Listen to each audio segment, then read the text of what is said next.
연간 회 동일 시술은 매우 예외적인 경우라고 밝혔습니다. 이게 과다하게 받으면 치료가 아니라 오히려 암이 발생할 수 있는 확률이 높아질 수도 있는 거네요. 데이터로 보는 적정 진료, Have a Nice Camp. 안녕하십니까? Have a Nice Camp의 진행을 맡은 MC 김대호입니다. 여러분이 받고 있는 치료가 나에게 맞는 치료인지, 또 적정한 기준에 따라 시행되고 있는지 한 번쯤은 생각해 볼 필요가 있습니다. 오늘은 허리와 목, 척추 질환에 시행되는 신경주사를 주제로 적정 진료 이야기를 나눠보려고 합니다. 오늘 이야기 함께 나눠주실 국민건강보험공단 김영은님 모셔보겠습니다. 안녕하십니까?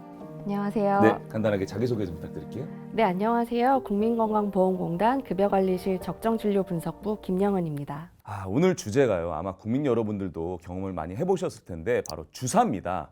허리가 아플 때나 갑자기 목이 찌릿할 때 병원에 가서 주사를 많이 맞잖아요. 이 주사 정체가 뭔가요? 네, 보통 신경주사나 요통주사, 신경블록이라고 표현하시는데요. 이 주사의 정확한 명칭은 신경차단술입니다. 신경을 차단한다는 의미는 내 신경을 마비시키거나 끊어버리는 건가요? 명칭만 보면 그렇게 느끼실 수 있는데요. 신경차단술은 통증을 유발하거나 전달하는 말초신경, 신경근 등 주위에 국소 마취제나 스테로이드 등의 약물을 주입해서 신경 전달을 일시적으로 차단함으로써 통증을 완화하거나 원인을 진단하기 위해 시행하는 시술입니다. 대표적으로는 디스크나 만성 요통 등을 앓고 있는 환자한테 많이 시행되고 있습니다. 듣고 보니까 우리가 이제 흔히들 알고 있는 스테로이드 통증 주사 정도로 이해를 하면 될까요? 네, 정말 예리한 질문이십니다. 이랬나요?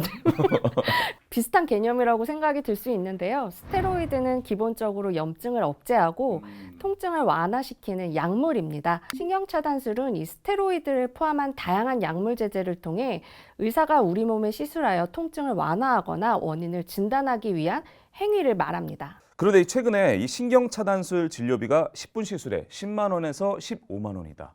또는 신경차단술 진료비가 최근 가파르게 증가했다라는 소식들이 많이 들리고 있거든요. 지금 어떤 상황인가요? 네, 우선 공단에서는 건강보험 급여비 증가를 지속적으로 모니터링하고 있습니다. 이 중 신경차단술은 지속적으로 높은 증가를 보이는 항목으로 저희가 확인을 했는데요. 분석 과정에서 다소 이례적인 사례들도 저희가 발견을 했습니다. 어떤 사례들이 있을까요? 저희가 이제 이상 사례로 도출된 이 A병원 사례를 좀 말씀드리고 싶습니다. 네. 이 A병원에서는 2024년도 1년 동안 수진자 단 한 명한테 105번 내원 기준으로 얼굴 감각의 통증을 완화시키기 위해서 시술하는 3차 신경의 분질 신경차단술을 총 347번 처방하였습니다. 그렇게 많은 시술이 가능하긴 한가요? 네, 근데 심지어 이 A병원에서는 이 3차 신경 분질 신경 차단술의 시행 비율이 전국 병의원을 전부 통틀어서 5년 연속 가장 높은 수준을 유지하고 있는 사실도 저희가 확인하였습니다. 네. 특히 2021년도에는 이 병원 한 곳에서만 3차 신경의 분지의 차단술 전체 시설건 중에 24.4%를 시행하였고요. 이후 이 병원의 시행 건수는 지속적으로 증가하였지만 2024년에는 전체 시술의 15.8%를 시행한 것을 보면 다른 요양기관에서도 이 해당 시술을 굉장히 많이 시행했다고 볼 수 있겠죠. 이러한 경향이라면 3차 신경 분지뿐만 아니라 다른 부위 신경 차단술 진료도 한번 살펴봐야겠는데요? 네, 맞습니다. 구체적으로 살펴보면 이 A병원에서는 환자 1인당 척수신경총, 신경근 및 신경절 차단술을 평균 16.7회 시행한 것으로 나타났는데요. 이는 전체 의료기관 평균인 약 3.9회보다 4배 이상 많은 수준입니다. 또 뇌신경 및 뇌신경 말초지 차단술 역시 환자 1인당 평균 8.2회 시행되어 전체 평균인 약 2.1회보다 약 4배 가까이 높은 것을 저희가 확인되었습니다. 전체 진료 평균의 4배씩 높은 거면 유의미한 수치네요. 이러한 현황을 보면 확실히 보다 객관적인 데이터 기반으로 살펴보고 또 관리하는 것이 필요하겠네요. 네, 맞습니다. 두 번째 사례를 보시면 더 확실히 그 중요성이 와닿으실 거예요. 여기 2024년도에 신경차단술을 가장 많이 받은 수진자 B라고 얘기를 하겠습니다. 이 B 수진자가 있습니다. 1년간 이 환자는 24개 요양기관에 747회 내원해서 총 7종의 신경차단술을 1124회 시술 받았다고 하는데요. 이는 전체 환자의 시행 건수 평균인 5.6회보다 200배 이상 많은 숫자이며 진료비는 연간 6,790만 원을 지출했다고 합니다. 예. 이렇게 남발되는 상황이면 환자 본인의 진료비도 걱정이고 또 건강보험 재정에도 큰 타격이 있을 것 같은데요. 네, 그게 포인트입니다. 신경차단술에 들어가는 총 건강보험 진료비는 2020년에 1조 6,267억 원이 지출되었으나 5년간 약 2배 증가하여 2024년에는 3조 2,960억 원이 지출되었습니다. 이는 동일 기간의 건강보험 총 진료비의 증가 경향인 1.3배보다 훨씬 더 크게 증가한 수치입니다. 그리고 이제 재정도 재정인데요. 사실 이렇게 많은 시술을 하다 보면 이 환자분들 건강도 좀 걱정이 되거든요. 건강에는 문제가 없나요? 신경차단술이 과도하게 반복될 경우 국소 마취제 및 스테로이드제 과다 사용으로 인한 부작용으로 심혈관계 독성 위험이 있고요. 부신기능 억제, 그리고 골다공증, 당뇨 악화가 발생할 수도 있습니다. 그리고 부작용 위험뿐만이 아니라 시술 과정에서 발생할 수 있는 방사선 노출도 고려할 필요가 있습니다. 잠시만요. 그 신경 차단술과 이 방사선 노출이 상관관계가 좀 있나요? 특정 신경차단술의 경우엔 일부 부위의 시암 등 투시 영상 장치를 이용하여 시술하도록 하고 있습니다. 시암 장치가 없을 경우에는 일반 X선 촬영기기, 콘빔 CT, 그리고 초음파 영상 진단기 이런 것들을 이용하기도 하는데요. 초음파 영상 진단기 외에는 모두 방사선 노출이 있다는 사실 잘 알고 계실 거라 생각합니다. 이는 다빈도로 시술을 받을 경우 방사선에 노출될 위험성도 커진다는 것을 의미합니다. 그렇다면 이 방사선이 인체에 얼마만큼 노출이 되는 걸까요? 방사선 노출량은 관련 연구에 따르면 신경차단술 한 건당 시암을 통한 방사선 피폭 시간은 0.034에서 0.113mS만큼 피폭이 된다고 하는데요.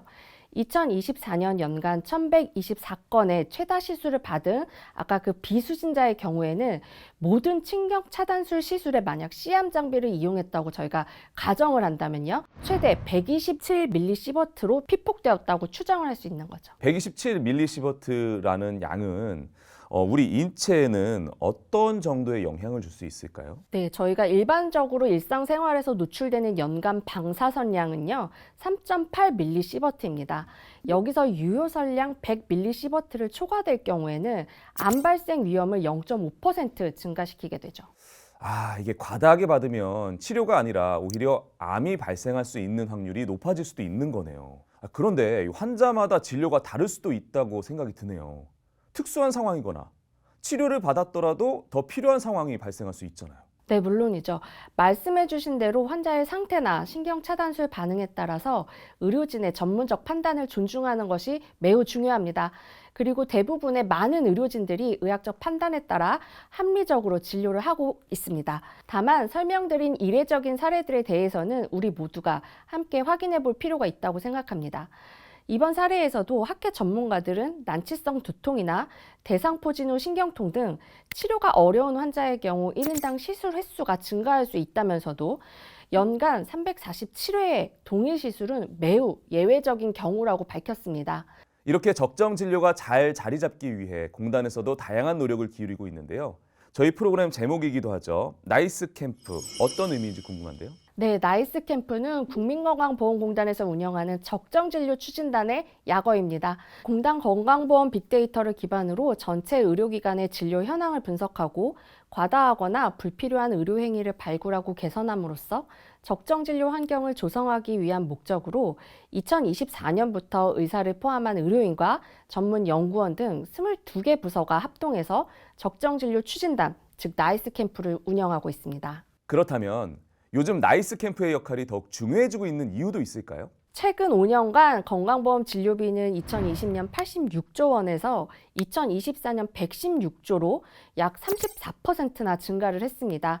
게다가 2026년에는 건강보험 재정이 적자로 돌아선다는 예측도 나오고 있어요. 진료비가 그 정도로 상승했다는 건 혹시 우리나라 의료 이용이 다른 나라에 비해 많은 편이라는 걸 뜻하는 건가요?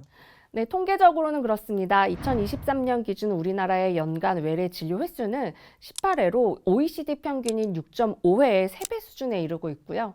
인구 1000명당 CT 촬영은 333건으로 OECD 조사 대상 31개국 중 압도적 1위입니다.